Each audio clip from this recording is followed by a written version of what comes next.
Thanks. Happening now, people around the world reflecting on a dark period in history. It was 77 years ago today, the liberation of Auschwitz, one of, if not the most infamous concentration camp from the Holocaust. The day is now honored as International Holocaust Remembrance Day. Experts say it is important now more than ever to make sure people don't forget. Fox Carolina's Zach Prelutsky live in downtown Greenville with more on why people are still fighting to tell the stories of those survivors and victims.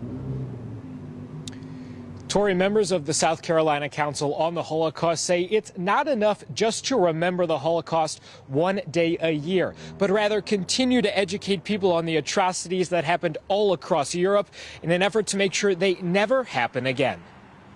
With each passing year, the number of Holocaust survivors still alive becomes fewer and fewer. It's therefore our responsibility, all of our responsibilities, to remember them, to remember the victims and the survivors, to remember the fighters and the liberators. More than 6 million people, mostly Jews, were killed during the Holocaust, with millions of others getting out before they could be killed.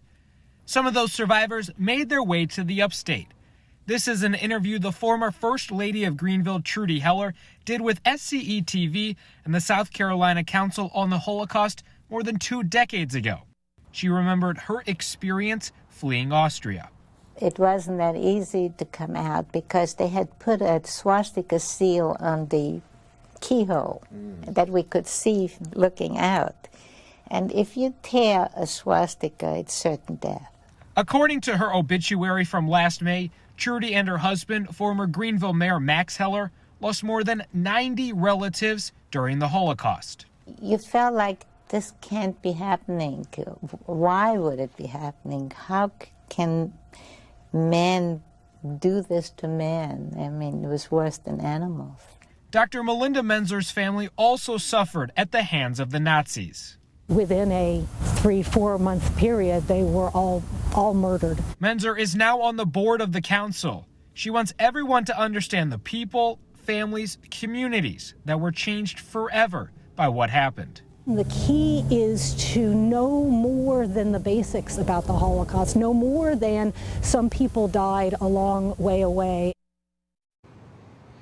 Now, anyone interested in watching those full interviews, that 50-minute interview with Trudy Heller, and the other interviews with 37 other survivors and 10 liberators across South Carolina, we do have a link to that inside the As Seen On section of our Fox Carolina News app. For now, reporting live in Greenville, Zach Prelutsky for Fox Carolina News.